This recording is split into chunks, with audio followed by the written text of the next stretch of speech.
Um dia lindo desse, vem comigo, vamos conhecer Paraty. Essa roupa pelo Centro Histórico todo, tá? O Centro Histórico de Paraty tem uma influência muito grande na maçonaria, né? Então, quando começou a construção do nosso Centro Histórico, os maçons estiveram aqui. Então, foi uma grande influência, tá? São 33 quarteirões, 33 níveis da maçonaria, tá? Quem entende sabe do que eu estou dizendo. E alguém já pesquisou sobre Paraty? Então, Paraty foi o segundo ponto mais importante de escoamento do ouro de Diamantina, né? Então, todos os ouros de Diamantina passavam por aqui. Daqui seguia para o Rio de Janeiro Portugal, tá bom? Então, claro, né, atraía muitos piratas que vinham para cá para tentar saquear esse ouro, né? E aí, com a construção do nosso centro histórico, os maçons, né, começaram a construir com essa questão da segurança da nossa cidade, né? Então, as ruas são tortas propositalmente por ser um labirinto, tá? O centro histórico, ele tem formato assim, ó. Se a gente parar para imaginar, vai ser uma pirâmide, né, da maçonaria, tá bom? As casas de padrão de construção, hoje em dia, o centro histórico é 80% comércio. Vocês já devem ter andado por aqui e viram que é só comércio, né? 20% aí é residente, tá? Tinha um padrão de construção na época, as casas tinham que ser construídas a 30 centímetros de chão, tá? Claro que não está mais original da época, por quê? Eu vou contar essa história para vocês lá na Praça da Matriz, mas já adiantando, a nossa cidade entrou em decadência aí na década de 70, tá bom? Um pouco bem antes, né? E aí o que contou foi o turismo, foram vocês. Aqui na pandemia, a cidade não tinha nada, né? E é o que sustenta a cidade até hoje, tá? Então, na década de 70, aí, com a construção da nossa BR-101, os primeiros turistas começaram a chegar aqui na nossa cidade e desde aquela época eram mais de 250 enchentes, gente. Pra quem gosta de cachaça, não tá no tá? Então, o que levantou a cidade foi isso, tá? A cidade ela foi construída abaixo da maré propositalmente. Por esse motivo tinha um do chão. Por quê? 2 vezes ao dia a maré invadia naquela época, né? Nosso centro histórico para fazer as limpezas das ruas, né? Então as casas eram todas padrão daquele jeito ali. Tinha a porta, o pessoal cortava a porta e fazia de janela igual ali, aquela portinha amarela, né? A maré subia, as pessoas se recolhiam para as residências e jogavam todos os dejetos lá. Maré subia e ficava, tá? E aí, como eu havia comentado com vocês, a cidade entrou em decadência, começou o turismo aqui, eles tiveram que mexer aqui. Naquela época não tinha iluminação, não tinha nada, era bem populoso, né? Então, o que eles fizeram? Toda a parte de iluminação, toda a parte elétrica na fiação passa por debaixo do nosso calçamento. Por esse motivo, o nosso calçamento não está mais original da época, né?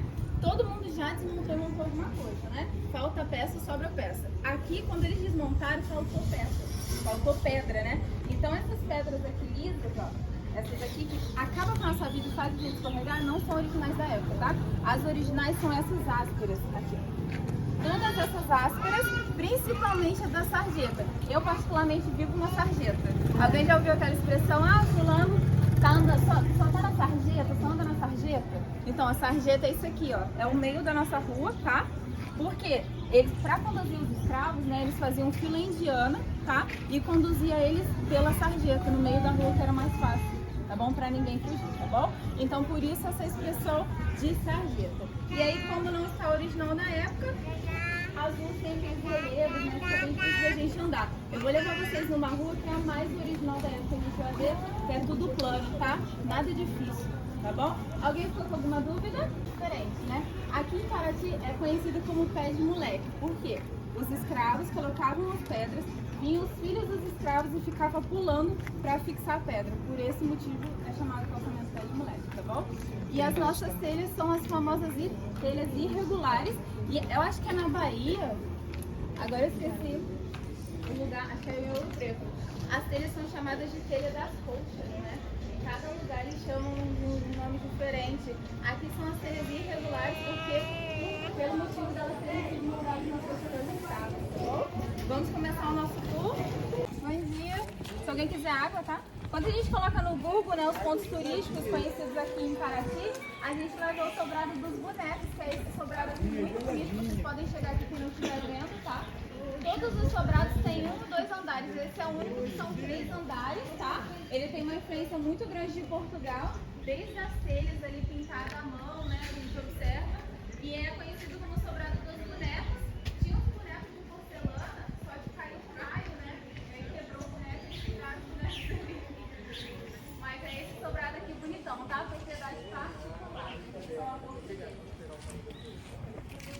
Tá, construído em 1725, essa igreja aqui bonitona. E naquela época tinha a questão da diferença de classes sociais, né? Tinha a igreja somente dos escravos, da burguesia, das mulheres, né? Tudo mais. Então essa era a igreja somente dos escravos, tá? Por mais que eles tivessem a religião deles, quando eles chegavam aqui no Brasil, aqui em Paraty, eles tinham que seguir a religião da burguesia, né? Que era a religião católica, né? Então, era nessa igreja que eles assistiam 5 horas de missa em latim. A gente pensa assim, nossa, 5 horas, mas a gente parava pra pensar, eram 5 horas que eles tinham pra descansar também, né? Era nessa igreja. Aqui na nossa cidade, a nossa cidade é tombada pelo IFAM, né? Então, vocês podem comprar uma casa aqui, mas tem que ter autorização. Qualquer coisa que vocês forem fazer nos sobrados, tem que ter autorização do IFAM, tá bom? E aí aqui tem um trabalho bem bacana do IFAM, que quando a gente entrar, vai ter um paravento. O paravento é a segunda porta dentro das 4 igrejas, tá bom? E nesse paravento tem o trabalho de raspagem do IFAM. O IFAM raspou até chegar na cor original e resgatou o amarelo, viu que era o branco e esse tom de amarelo, tá bom? A gente entrando dentro da igreja também, a gente vai olhar no meio dela, a gente vai olhar pra cima e vai ter um lustre, tá? Nesse lustre tem um abacaxi. Lembra que eu havia comentado com vocês que na cidade tem uma grande influência maçônica? Então, os maçons usavam muito o abacaxi aqui, mas o abacaxi simboliza boas-vindas para quem tá passando, né? E prosperidade, tá? O abacaxi era coisa boa. Mas não quer dizer que uma residência que tem um abacaxi morava um maçom, não, tá bom? Era só uns detalhezinhos mesmo, tá? Vamos entrar então na igreja Nossa Senhora do Rosário de São Benedito. Vou mostrar um pouquinho desse teto. O lustre, esse lustre que está na frente é o lustre que contém, né, a imagem do abacaxi. Esse aqui.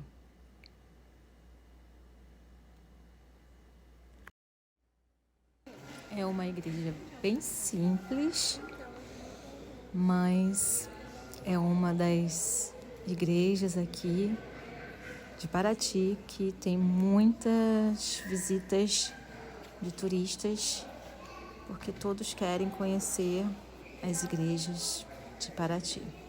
E ela tem missa até a mesma noite. À noite também tem missa.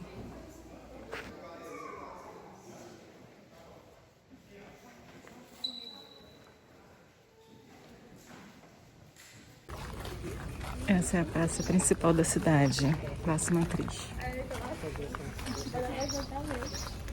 Qual do centro histórico, a igreja da Nossa Senhora dos Remédios, a famosa Matriz, tá? Ela está inacabada por 2 motivos. Primeiro, a cidade entrou em decadência, que eu havia comentado com vocês. E segundo, que ela começou a afundar, então ela fez isso aqui, ó, tá? Vocês estão vendo aqui que tem esse rodapé? Lá na segunda coluna, vocês observaram que essa parte aqui afundou? Só vai até aqui? Todo mundo reparou? Todo mundo viu? Deu pra entender? Beleza, então vamos lá pra frente da igreja que eu vou contar pra vocês. Olha a coluna que ela acabou de comentar. Vou mostrar mais de perto já já.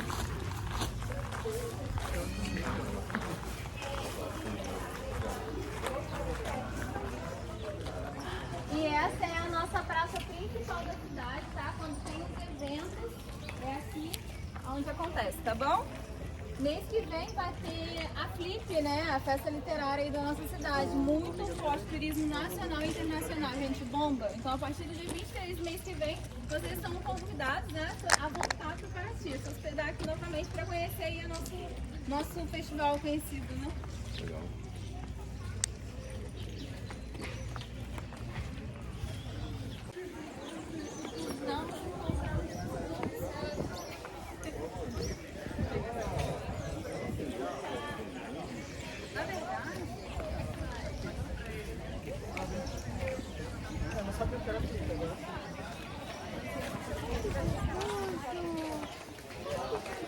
Aqui que é uma documentos encontrados, tá bom?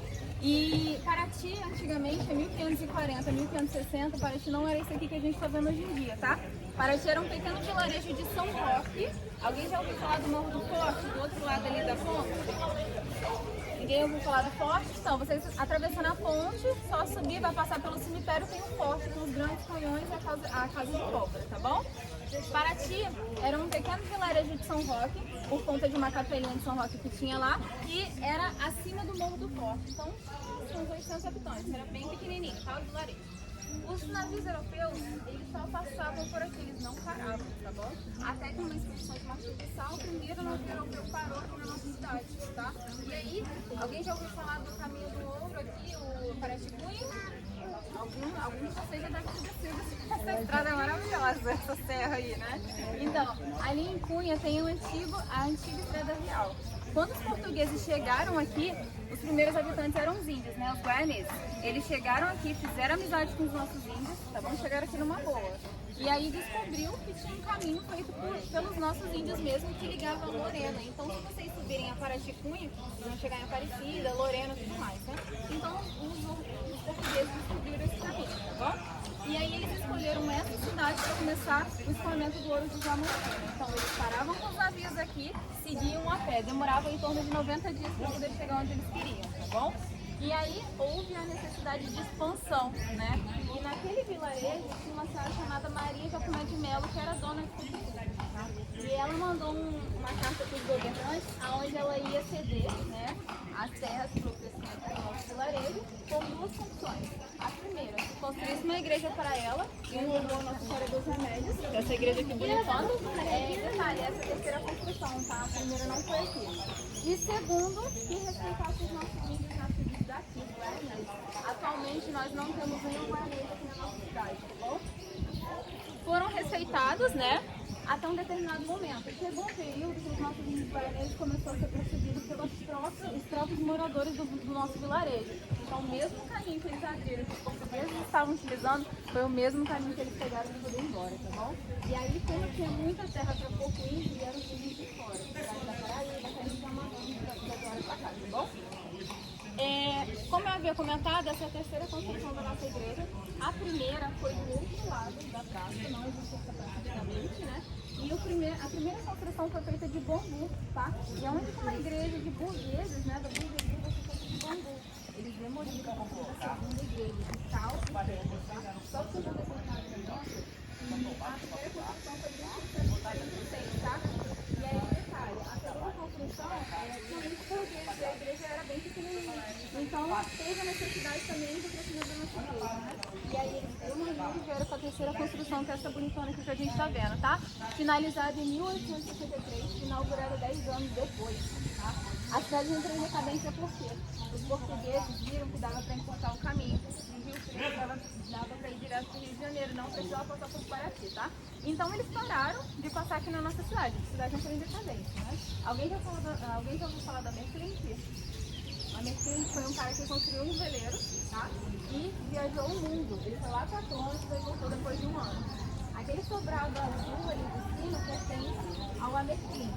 O pai do Amerclint, na época que a cidade entrou em decadência, atualmente a gente pode dizer, né? A gente pensa que lá na frente a gente comprou um terreno de 30 mil hoje. Lá na frente ele vai estar ganhando 60 mil, né? Naquela época também era desse jeito. Então o pai do Amerclint começou a comprar um monte de sobrado daqui, tá? Quem vendeu naquela época deve se arrepender muito, né, gente? Porque um sobrado aqui deve estar, nossa, vale a alma da pessoa. Lá é um de sobrado, tá? Então a gente passou por 3 delas, tá? Inclusive, aquele grupo parou em uma das portas, eu passei direto com vocês, tá? Aquelas portas são os 7 passos mais sofridos da Via Sacra, da Paixão de Cristo, tá bom? Nós temos 6 dessas portas espalhadas pelo centro histórico e essas portas são altares abertos somente uma vez no ano, na sexta-feira da Semana Santa em abril. Então, na sexta-feira da Semana Santa em abril, as portas são abertas, né? O último passo é representado por essa igreja bonitona aqui, a matriz, que é a morte. Então, a procissão sai dessa igreja e vem passando em cada porta dessa, tá bom? Onde elas vão estar abertas. Essa igreja aqui.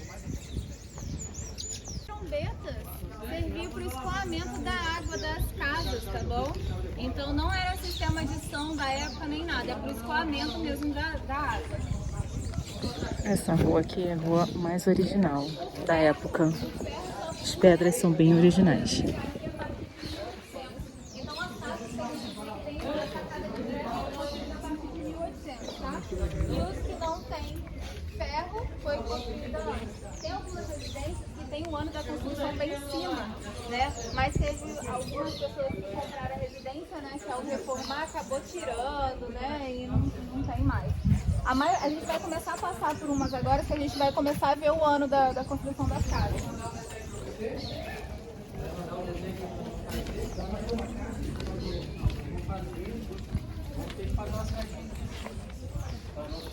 Do ferro, tá? O ferro e o vidro chegou a partir de 1800, então toda a construção foi utilizado pó de concha, né, que eles amassavam, faziam o pó de concha, óleo de baleia e cal para fazer a argamassa, né, deles, e punhais de pedra. Então é desse jeito que a gente está vendo, e aqui a gente consegue observar até algumas conchas já aparecendo, né, e já saindo, tá bom? Aqui a gente consegue imaginar perfeitamente como foi a construção aí do centro histórico. E aí, as correntes colocadas no começo do centro histórico foi porque a passada de carro, né, as pessoas transitando com carro aqui pelo centro histórico estava abalando as estruturas das residências, né? Então, por esse motivo foi fechado, somente carros autorizados pela prefeitura que podem circular pelo centro histórico, tá? Como eu havia comentado, hoje em dia 80% é comércio, então tem essa necessidade, né, de caminhão, né, e tudo mais. O cara que comprou o vidro, instalou o vidro pra fora, igual a gente está vendo aqui, né? É um vidro e depois uma janela de madeira, porque ele quis ostentar. Então, a primeira casa que foi colocado o vidro, colocou pra fora para todo mundo passar e ver. Caraca, ele tem vidro, né? E aí acabou que virou um padrão aí da nossa cidade. Todos os vidros são pra fora da janela. Paraty, tá? Primeiro de cemitério de Paraty foi aqui. Eles chegaram devastando, né? Trouxeram piolho, varíola, tudo de ruim, tudo de doença que não tinha aqui, né? Eles trouxeram. Então os primeiros a morrer foram os índios, né? Eles não tinham imunidade para aguentar uma varíola, né? E tudo mais. E aí construíram o cemitério, né? Estilo catacumbas, então as pessoas eram enterradas na parede, tá? Muitas pessoas foram morrendo naquela época. A gente passou pela pandemia, né? E aí todos nós ficamos nas nossas residências. Antigamente a quarentena aqui era bem diferente, tá? A pessoa que estava com varíola ou qualquer outro tipo de doença era levada para aquela ilha lá, aquela grandona ali, tá vendo? Aquela ilha grandona é a famosa ilha da bexiga, ou a bexigueira, né? Tanto faz. Tem gente que chama de bexigueira, eu particularmente chamo ilha da bexiga, tá bom?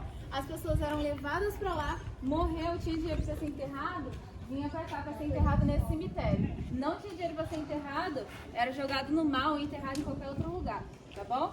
Eles vieram com uma parede, muita gente morrendo, encheu. Vieram com a segunda parede, aí vieram com a terceira parede e encheu o cemitério. Não tinha como mais enterrar ninguém aqui dentro, tá bom? Aí vieram com o segundo cemitério, que é lá na igreja da Santa Rita, o cartão postal da nossa cidade. Pessoal, olhando lá para trás, tem esse nosso cemitério atual, vocês estão vendo? Na frente desse cemitério tem o forte, tá? O forte com os grandes canhões que eu já havia comentado com vocês. Vou esperar que tem mais as famílias ali, que é do nosso grupo. O círculo que eu fiz tá aqui assim, ó, de frente pro mar, tá? A gente acabou de sair dali, ó, da igreja do remédio, da Nossa Senhora dos Remédios, né? A matriz, de frente pro mar. Estamos aqui na Nossa Senhora das Dores, tá? A igreja que pertencia somente às mulheres, construída em 1800, mas não utilizado ferro, né? Essa casa tá de madeira ali. Vamos sair naquela rua ali, aonde vamos entrar na rua e vamos dar de cara com a igreja da Nossa Senhora do Rosário, que é dos escravos, tá? Ela também está de frente pro mar. E vamos finalizar o nosso tour lá na Santa Rita, que é o cartão postal da nossa cidade. É aquela igreja bonitona, né? Que tá a igreja lá atrás e o mar invadindo a cidade, tá bom? As 4 igrejas serviam de forte. Se um navio pirata conseguisse passar, né, pelo forte lá, pelos grandes canhões, eles iriam chegar aqui. Chegando aqui, as igrejas serviriam de forte. Então todos, né, iriam se recolher para dentro das igrejas. Não vai ser 1, 2 tipos de canhão que vai derrubar facilmente uma igreja dentro, tá bom? Lá no cima a gente consegue ver a estrutura dessas paredes, né? Aquela frechazinha ali, ó, uma pinturazinha, perceberam? Eu mostrei pra você. Essa frechazinha, dentro da igreja, o cara ia estar com a arma ali e ele ia conseguir se locomover perfeitamente, mas ele não seria facilmente atingido, tá bom? Era uma questão mesmo de segurança, não era nem para poder circular, nem para iluminação, tá bom? Lá na igreja do Rosário, quando a gente entrou, não sei se vocês observaram, nas paredes da igreja, tinha essas frechas bem em cima, tá bom? Então essas igrejas serviriam de forte para nosso centro histórico.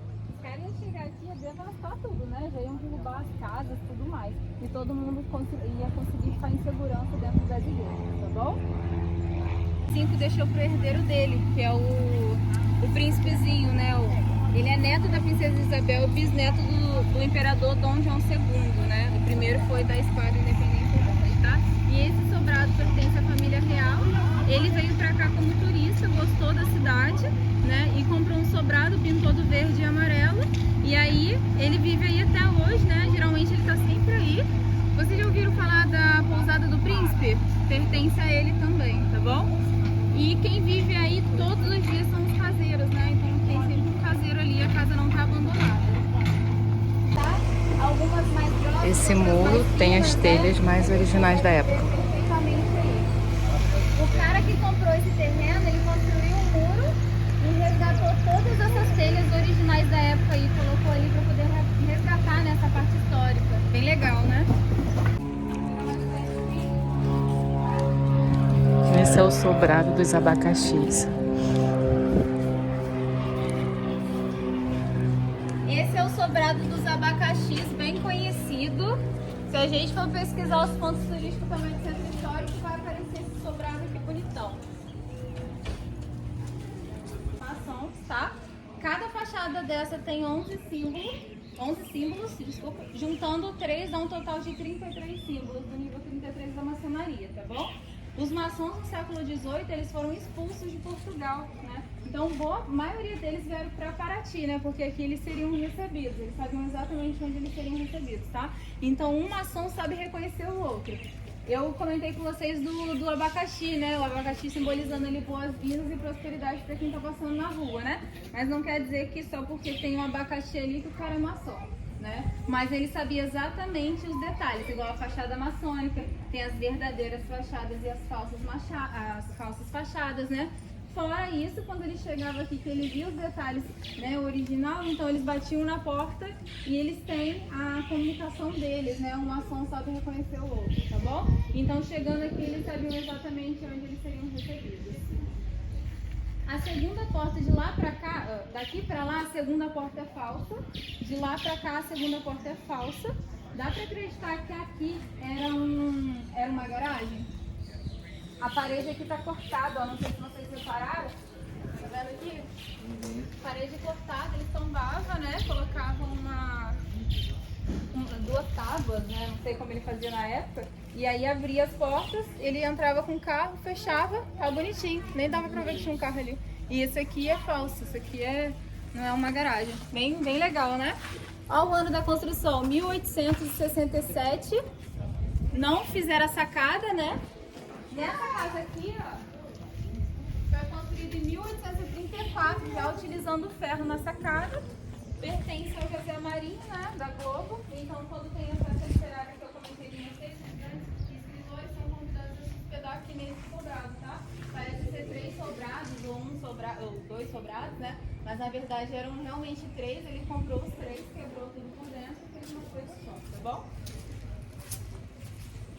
Em cada quarteirão vai ter um detalhe, eu não sei se vocês observaram isso. Vou mostrar pra vocês.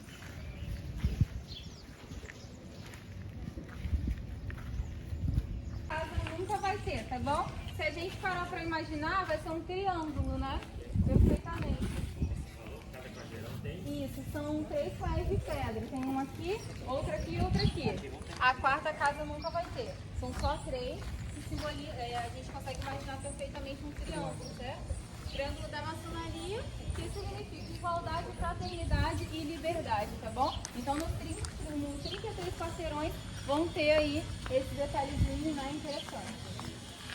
É que mais tem são as pessoas, né, antigas que não venderam sobrados, né?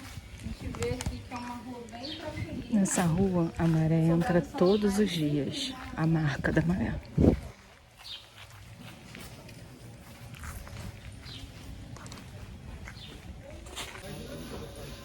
Os maçons são grandes matemáticos, pedreiros e engenheiros, né? E aí tem os detalhes da maçonaria em alguns sobrados, né, para eles estarem se identificando. Nessa casa aqui a gente vê a escala Fibonacci, que é matemática, né? Tem a primeira porta lá do outro lado, a segunda porta é a soma da primeira, então elas estão bem pertinho. A terceira porta é a soma das duas, então está um pouco mais distante. A quarta é a soma das três, está bem distante, né? Repararam? Sim. Então é a escala Fibonacci, matemática nesse sobrado.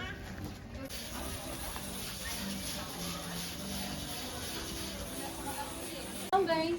E aqui tem a rua muito conhecida, que é a Rua do Fogo, tá? Era uma rua... Eu costumo dizer que lá era um flash, era uma coisa mais inocente, né? Era porque esse beco, todas as portas desse beco são fundo das casas dos 2 quarteirões. Então, pela madrugada, as filhas dos burgueses, né, saíam ali para poder encontrar os marinheiros, porque o primeiro porto de Paraty foi bem ali ao lado da Santa Rita. E aí vem aquela expressão de que o pecado mora ao lado. Então, a gente vai entrar no beco da Rua do Fogo e vai sair ao lado da igreja da Santa Rita. No outro lado da igreja é a antiga cadeia. Atrás da igreja é o antigo prostíbulo. Gente, a igreja da Santa Rita estava rodeada do pecado, né? Todas essas portinhas são fundo das casas dos 2 quarteirões. Então, pela madrugada, as filhas dos burgueses, né, saía para ter um flerte ali com os marinheiros, tá bom? A nossa igreja da Santa Rita, construída em 1722, diferença de 3 anos daquela igreja do Rosário, tá? Atualmente serve de museu das imagens sacras originais da época. Então, se vocês quiserem conhecer, podem vir aqui. Ao lado, o cemitério que eu havia comentado com vocês, tá? Aquela casa ali ao lado era a antiga cadeia. Então ali a antiga cadeia, o cemitério, a igreja, o pecado que mora ao lado e atrás o antigo prostíbulo, que é o fórum. Aqui aconteceu de tudo. E aí o prefeito ele fez o quê? Esse murinho aqui, né? Aterrou ali para que a maré não invadisse a nossa igreja. Só que ele resgatou os 2 degraus da nossa igreja. Então por esse motivo, né, o calçamento é daquele jeito ali. Parece um buraco, né?